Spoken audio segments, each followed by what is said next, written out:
কিন্তু আমি আবারও যে ভিডিও বানাচ্ছিলাম, ভিডিও বানানো হয়ে গেছে, যেহেতু 4টে বেজেও গেছে, মানে আমি দেখলাম যে এখনো আদিত্য আসছে না। মানে আজকে সেই অনেকদিন ধরে কিন্তু এখনো পর্যন্ত আদিত্য আমাদের বাড়িতে পড়তে আসেনি।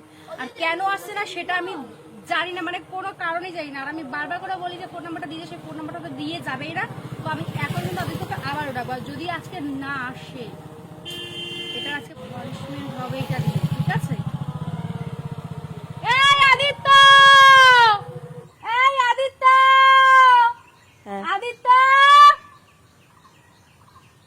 পড়তে আসবি না আজকে? যদি পড়তে না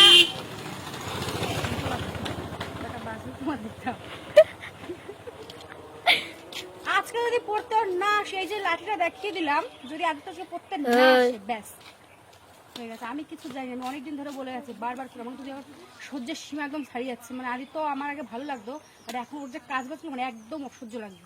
বুঝতে পারছি, আমি রোদের মধ্যে বসে এখন ওদের বাড়ি থেকে ডাকছি, এখান থেকে ভেবেছে যাবো, কিন্তু এই মাঠ পাড়ি ওদিকে আমার যেতে ইচ্ছা করে না একদম।